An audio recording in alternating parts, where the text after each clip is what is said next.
Hi, I'm LJ Tucker. Welcome back to 7,000 Volts, Living Electrified Life. Today, we'll be talking about taking your business to another level. And I have a special guest, Dolmar Cross, from the show Zombie House Flipping.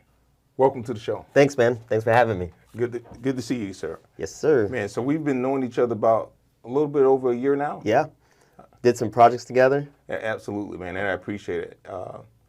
So you have your own show. Yes. Zombie House Flipping. Correct. I was a part of that show as for what I do as a certified arborist. We came out and looked at a tree for you, and ended up taking the tree out for you. Yeah, it was a diseased tree that was dangerous to the house. Okay. Had to come down, so we called in the best.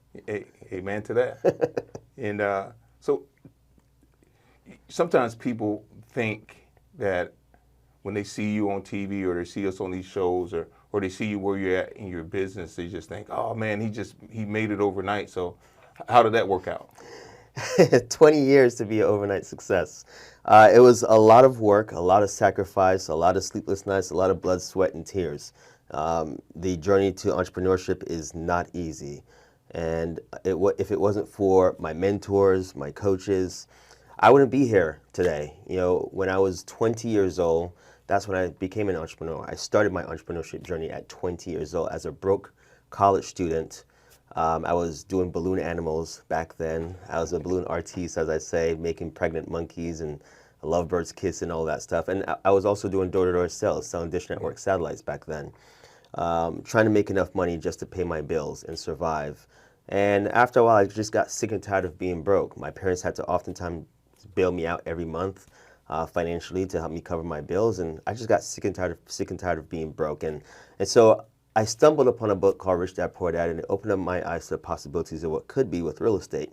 Now back then also, all of my friends, my college friends, my ex-girlfriends, even my parents, you know, didn't think that I would have success in real estate not because they didn't want me to be successful, it's more so because I didn't have established credit, I didn't have the money, and for most people, they think you need all these things to start a business and get started, especially in real estate. Yes. But thankfully, I didn't let the naysayers stop me. My parents wanted me to be successful, but they wanted me to stay in school, get my education, graduate, go to corporate America, and climb the rungs of that ladder to success. But thankfully, I realized, so my dad's a pastor. Okay. So I grew up in the church my entire life. And I realized, thankfully, I was smart enough at 20 years old to realize it's not that my dad doesn't want me to succeed, it's just that he doesn't know what he doesn't know. Why would I go ask a pastor for advice to get into real estate? I need to go seek advice from the right people. But before I did that, I thought I was smart enough, could do this on my own, jumped in real estate head first, and I failed miserably on my first 4 deals, deal after deal after deal after deal. In fact, the fourth one put me $65,000 in debt. And it was in that moment I thought, well, maybe I should have listened to everybody else and quit before I even started. But I didn't. I got resourceful, borrowed some money, got a mentor, and completely changed my life. So you mean to tell me you didn't just snap your fingers and everything just fell into your hands? No, I did not. You know, I had to get a mentor, and I had to sacrifice and become really resourceful. I tell people your biggest resource is your resourcefulness. Like, how badly do you want something?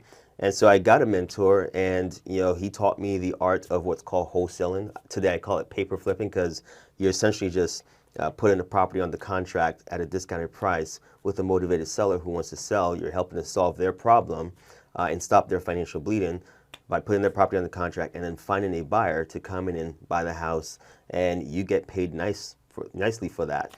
And so my mentor taught me this art of wholesaling back then, before social media was really as popular as it was today. So it was like an underground secret almost.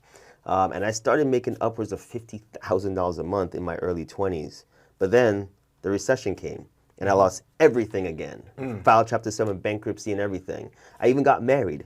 I came home from my honeymoon to go see a bankruptcy attorney. Oh, man. So like I said, the journey of entrepreneurship is not easy. It's a roller coaster. But you know, with the right mindset, you can overcome any obstacle, any challenge, setback that you have. It's funny and interesting that you say mindset, because that's one of my things. It's all about the right mindset, right attitude. In fact, that's one of the chapters in my book, 7,000 Volts, Living an Electrified Life, that's coming out at the end of fall. It's mindset. People, that it's so important, a mindset. Like, without the mindset, this you can't, it's impossible. Yeah. You mentioned earlier that, why would you go to a pastor to ask for advice? His mindset. It's not real estate. Yeah. It's just like, why, it's the mindset. I said this on the show often, is the mind is the most strongest asset that we have. For sure. Everything else you can find in a horse or a pig. Yeah. I like that. Yeah. But you're absolutely right. Even at my level today, even at your level, Yeah. our mindset is always challenged. And the higher up you go, the more successful you become, the bigger the problems. And how do you navigate those problems? When I lost everything, in fact, going back to before I even lost everything and after I had some success, when I got into real estate and I failed on my first 4 deals and I got $65,000 in debt on the 4th one, what happened was I bought this house in the Ybor City. I threw some more self-education, reading some books. I realized you got to buy fixer-upper houses, fix them up, force the value up, and then sell them for a profit. Well, again, I grew up in the church. I have no construction knowledge, no know-how, nothing. But here I am buying this house at 20 years old, knowing none of this, and the house falls down. Like, I'm rehabbing this house, took out a $65,000 hard money loan to buy this house. It's a high interest loan, and the whole thing falls down. What do? I now owe this bank, this lender, money, and there's no house there. And so, that would have probably affected a lot of people's mindset. First of all, everyone's telling you not to get started in real estate. You can't do it. You don't have the credit. You don't have the money. You do it anyway, and you fail 4 times back to back. Most people, if they're honest, would have quit, thrown in the towel, and said, you know what? Maybe I should have listened to these people. This is not for me. Me, I didn't do that because I knew there was a birthright out there waiting for me. I was worthy of more. I was worthy of success, and I wasn't going to allow this setback to stop me. I looked up and said, you know what? There are other people out there that have the specialized knowledge that I don't have right now. They're successful, but I'm not because of a knowledge gap. How do I get that? And so I realized I got to have a mentor. I can't do this on my own. And it was that mindset that helped me to get back in the game, get resourceful, find the money to invest in myself.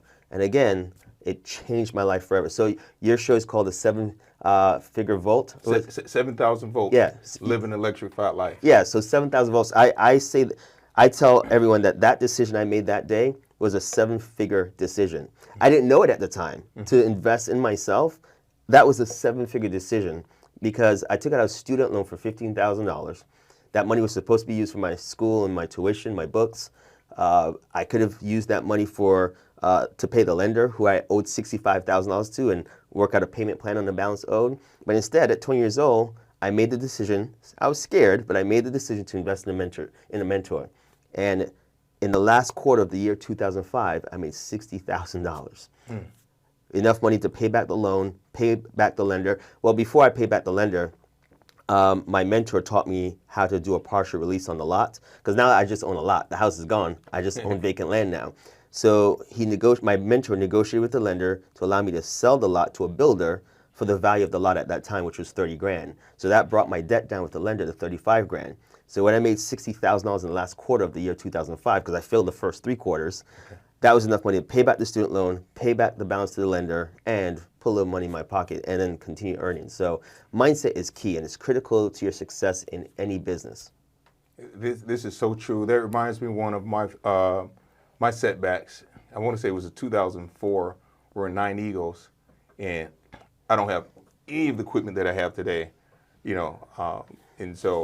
I don't have any of the skills and training that I have today. So we're taking this tree out over 9 Eagles, and it was windy. So that was the first red flag sign that, number one, I shouldn't have been taking the tree out because it was too windy.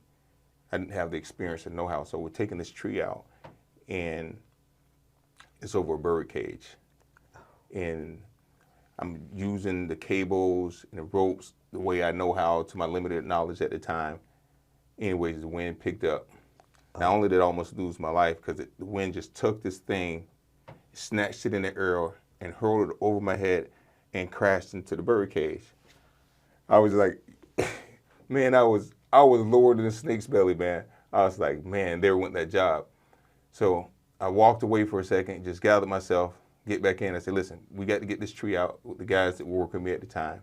We cut the tree, we successfully finished, we took it off the cage, we finished cutting out, and it's on a golf course. If all places this to happen on a golf course, people buy it, it's like, I wouldn't have did it like that. Oh man, you guys are idiots. They just, they let me have it. Yeah. I just, in my mind, I said, to God be the glory. We're going to get this done. And so the lady's pissed. I said, ma'am, I apologize. We're going to make this right.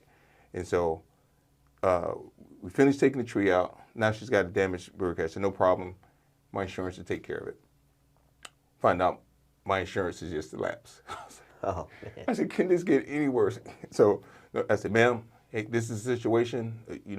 We're gonna pay for it. So I worked, I paid for it. And I never complained. I didn't kick and fight.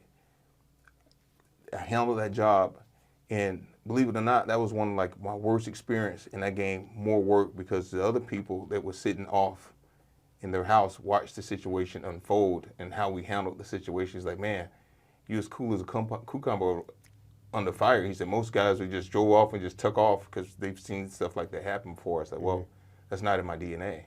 Yeah. It's like what we do when we run into problems. You almost got to have the mindset of a quarterback after he throws the interception. Yeah. So you know what? Shake it off because we got a game to go play. Yeah. You're still in it. You got to finish. Yes. It ain't over because something happens. It's a part of our experience that's going to be very valuable down the road. Yeah, for sure. And it keeps us. It's like the hot stove. Your parent. I always tell my wife. She's like, no, he can't. I said, no, let him touch it. He's got to learn. He burned that hand one time, I promise you he ain't gonna touch it no more. And so that's the reality of what we do.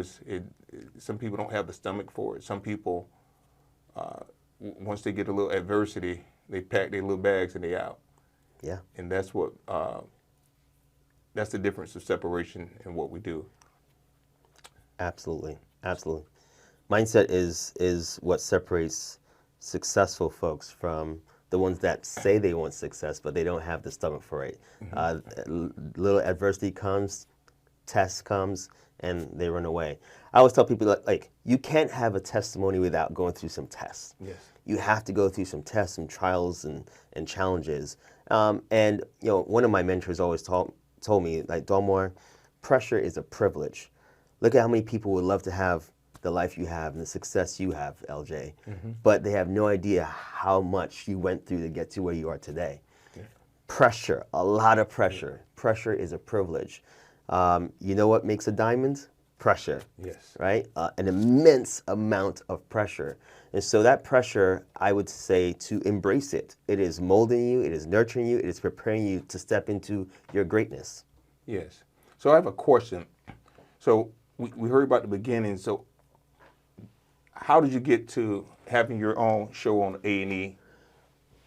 Well, it's by chance, actually. It all started because one of my business partners, Francis, he was at a mastermind event. This is us investing in education again, our self-education. So Francis was at a mastermind, my business partner who runs our education business. And he was talking about our business and what we do and how we're able to positively impact the lives of others through our education business. And there just so happened to be in the audience a guy that is related to a casting director for this production company that's working with A&E on this show. And he said, hey, you guys do real estate. My cousin is casting right now for a real estate show called Zombie House Flipping, and maybe you guys might be interested. And so my business partner made the connection. I did a few interviews. They loved it. Then they asked me to film something. We did that.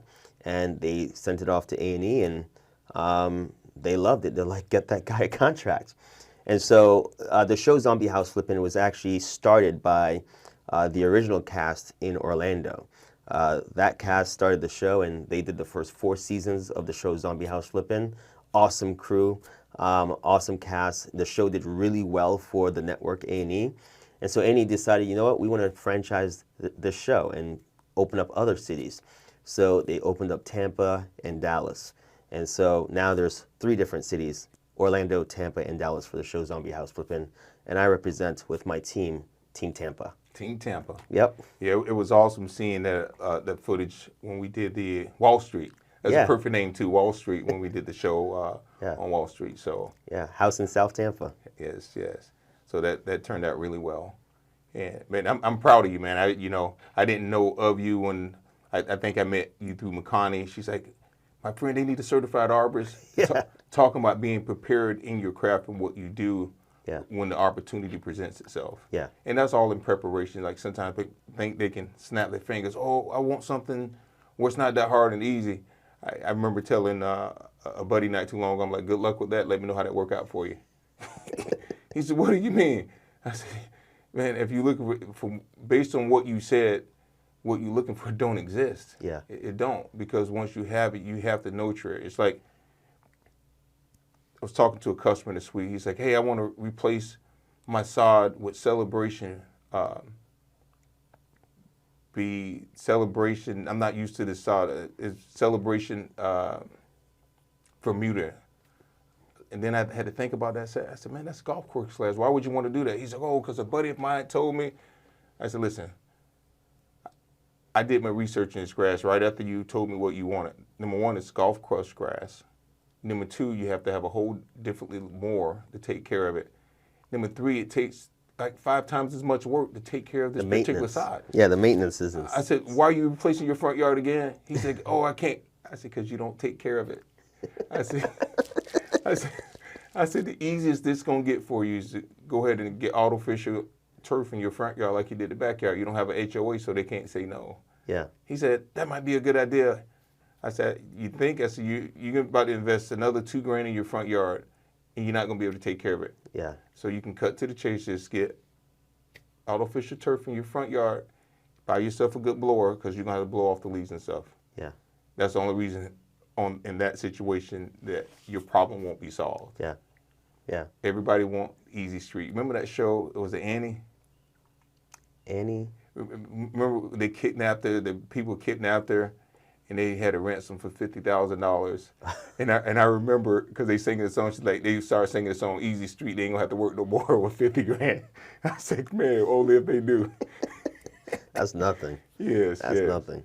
I said, man, but yeah, that's what it is. It's dedication, it's hard work, repeat, we do. Repeat, we do. Yeah. We don't, it gets easier, but we still have to put in that work and understand the concept of what we're doing. You can't just like, oh, Dolmar's doing real estate. I'm gonna jump in the real estate game because I heard he just said he made $60,000 in the last quarter of the year. I want to be able to do that. Well, you can eventually. It's just like the trees. We make it look easy because we become professionals. So what we do, and then it becomes easier and easier for us because we put the time in. Correct. It was not easy Yeah. for me in the beginning. It was not. It was a lot of sacrifice and hard work. When I started prospecting for leads for real estate and started that business, I had 2 jobs, the balloon artist and door-to-door sales, but I was also a full-time college student. I had to, make sure I did my homework and, all those activities for school, plus working those 2 jobs. So I had very limited time, yet I had this goal. And so for me, I blocked out time. I woke up extra early. Like I would wake up at 4 o'clock in the morning to work on my business. On weekends, while my friends are partying, having fun, I'm working. I'm out with my girlfriend at the time. She's my wife now. So with my girlfriend and my son Cameron, we're out driving the neighborhoods in my beat up old Camry with 4 different wheels. The AC didn't work. The windows barely came down. Missing bumper. Like it was a beat up car, but I'm driving through these, low income neighborhoods, writing down addresses. And I set a goal for myself. Like I am not going to leave. I'm not going to stop until I get at least 100 addresses of all the houses that look dilapidated, vacant, and distressed. I often say you to get into this business, you have to have the specialized knowledge, but you also have to take action, because knowledge without action means nothing. It's not going to get you your first paycheck. It's not going to move mountains for you. It's not going to change your life. You have to apply the information and knowledge that you're gaining, and you have to take massive, massive action. And some people don't even know what that means. So this is what I did. Like, I'm not leaving without 100 addresses because this business is also a numbers game. So I'd write down those 100 addresses. We'd take a break sometimes and go to McDonald's to feed Cameron. He's 4 years old at the time. So we made it a fun thing. Even he would be picking out the houses like, hey, Dad, look at that one. Look at that one. Dad, that one has overgrown grass. We make it a fun day. And we'd do that on Saturday. And then Sunday, my girlfriend and I would spend time looking up all the information on all the houses that we just wrote down. Who's the owner, track down their phone number, give them a call and see if they have any interest in selling. So that was my start. And I had to time block and find the time, make the time to work on my business while everyone else is having fun. I understand. It's like I'm listening to you, because what you're saying, like when I started out, when I used to mow, when I used to do palms and I mow grass and stuff, I did the same thing. I'm not like some of the bigger companies. And you notice, I notice this now that I live in a nice neighborhood, have a nice house. I always get these flyers on the mail about my lawn. Oh, we want to fertilize, want to do this. I'm like, I bet you do. But when I got my start and I didn't look for the nice green grass. I want the grass that I can transcend. I wanted the yard that I can make it from looking like worst in the neighborhood to first in the neighborhood. Yeah. And that's what we did. In fact, back in my day, when I used to do it, I wasn't as polished as I am now, and I still had a little screed in me. And so what's funny is I would see these guys, after I done got the yard manicured, they'll put their cars over right when I'm driving off, and I always say, hey, look here, player. I call them out and say, man, you need to go find your own yard. Number one, you can't take this yard anyway because you can't do what I do. But, if you want to really be in this business, you need to go find a yard that you can create and bring back to life. Don't come looking at these yards that's already to life. You just looking for a handout. Yeah. And the dude said, what you talking about? I said, don't ever let me see your material on this property again. And I walked off from him. And then when I walked off, I felt bad because I said, man, you can't be talking to people like that, man. What you trying to do? You trying to get yourself in trouble? Yeah. And so, but that's the reality of it. People want easy. Yeah.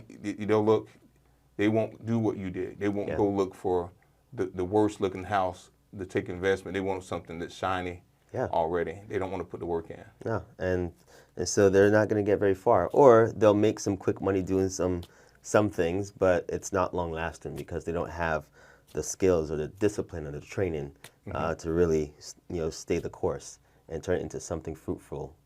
That's the difference when people realize that like me and you and people of like minds know that we are creators, and I often say that on this show, life is not about finding yourself; it's about creating yourself. I like that. Yeah, I like that. It's this picture in my office. It's one of my models right there because people are always looking for something that hasn't been created yet. Yeah. And you can't. It's like, the very principles for us that believe in the Word of God, it gives us a roadmap if we just crack it open. Yeah. If we crack it over, it's just, write the vision down, make it plain, Habakkuk 2:2. Write it down, make it plain. Yeah. I've been blessed to have an amazing life with my family. I'm filming this show now with my wife. My son was just on there recently. My youngest son is about to film a scene with us coming up. And I am blessed to be able to show them a life of what's possible. I want them to experience how fun life really can be, where no goal, idea, or dream is impossible for them. But it's going to come with hard work. So I want to be a living example for them that they can do whatever they want to do. One of my favorite quotes is, whatever the mind conceives and believes, it can achieve. My hope is that they're able to look at me as an example that, whatever their goals are, they can achieve it as well. My daughter, she has a stuttering problem. My daughter, Kyra, she's in speech therapy right now for her speech impediment. And she now is putting herself out there and wants to be an advocate for those who are struggling with speech or stuttering issues, and let them know that there's hope. And so she's now getting out of her comfort zone, because that's what I had to do when I got started. I had to get out of my comfort zone too. And so she's looking at her dad like as an example, and she's like, Dad, I want to help other people. and that have the same issues I have, and so, or challenges that she has. So she's now putting herself out there, putting herself in uncomfortable situations where sometimes she'll cry, but she powers through it. She's like, Dad, I want to be an advocate. I want to spread hope and inspire others just like me. In fact, I want to go to school and go down this path to continue this work of providing hope and inspiration to others.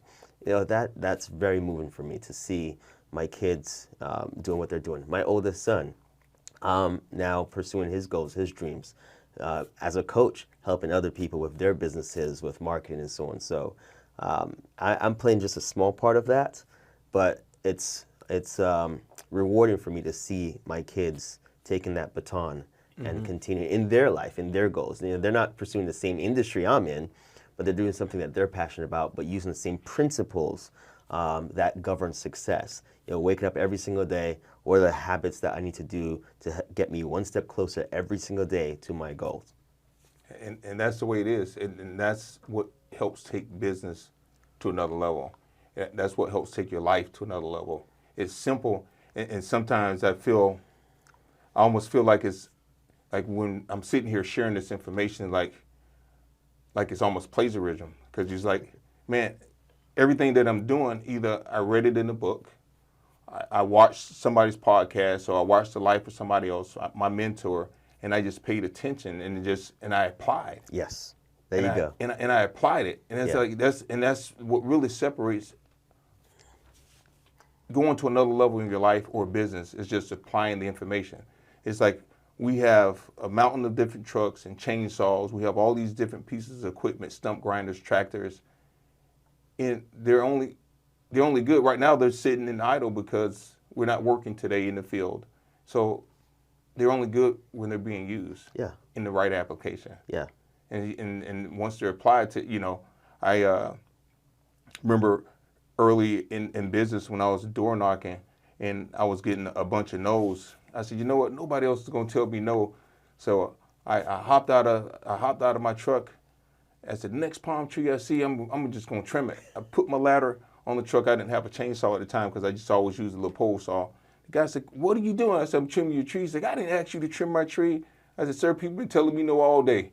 I said, your house is on the corner. When they ask you who you trimmed your tree, you're going to tell them I trimmed it. And hopefully they'll come give me their business because they'll see what a good of job that I've done. He said, well, I got to pay you. I normally pay $50 for it, but I'm going to give you a little extra. I like your incentive, Yeah. It's because the Bible teaches us charity begins at home. You got to be willing to give your service away and not expect something in return in order to grow. Yes. Sometimes people have their fists so clenched and they won't not only invest in their life, they won't invest in their business.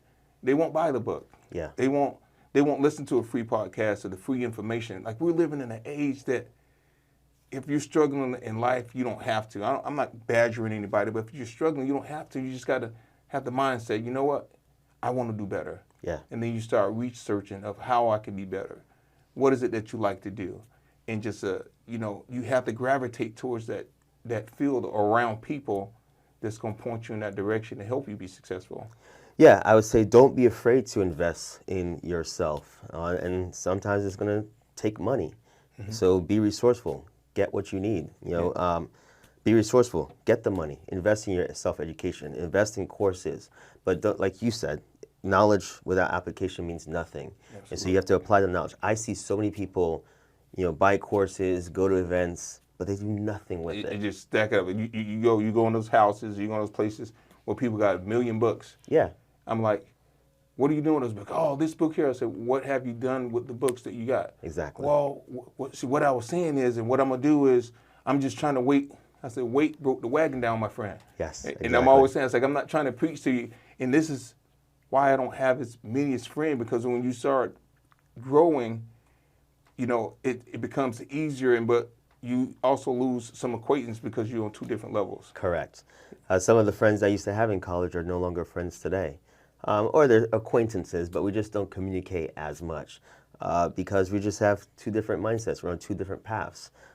I'm very, very ambitious, and while they want to party and have fun back in the day, I'm on this journey over here, and we didn't hang out much anymore, and so we kind of just grew apart. Now, if they were to call on me for any help or advice, I'm happy to support, but they got to go and execute on their own as well. Man, I appreciate you being on the show, man. You and my wife share something in common. Her birthday is May the 11th. Your birthday is May 12th. Wow, you remember that? Yeah. And so I'm going to say this. Happy Mother's Day. I mean, happy birthday. Because your birthday always falls, well, this year it falls on Mother's Day. Yeah. But it always falls on Mother's Day weekend. So my wife's birthday, so you guys, so I came, and both you guys are from the Caribbean. She's from St. Thomas. What part are you from? I was born in Jamaica. Yeah. I don't have the accent because I left when I was 4 years old. My dad's a pastor, so his missionary work required him to move around quite a bit. So I was born in Jamaica, left when I was 4 years old, moved to St. Lucia for 4 years as well. Okay. My dad had like 4 churches over there, moved to Barbados for 2 years, and then I came to America finally when I was 10. Lived in Miami, Fort Lauderdale, Fort Myers, and I moved to Tampa. I went to high school in Fort Myers, and I moved to Tampa for college, and I've been here ever since. Oh, man. Man, it's been great having you on the show. Thank you, man. I appreciate you very much. Thank you. Hey, that's our time, guys. Thank you for watching. Thank you for listening. Don't forget to comment, like, and subscribe. You can visit us for more information on ljtucker.com. Please be on the lookout for my book, 7,000 Volts, Living an Electrified Life. It'll be coming out soon. Get your copy. You can go to that website at ljtucker.com for more information. Create a great week for yourself. Thank you.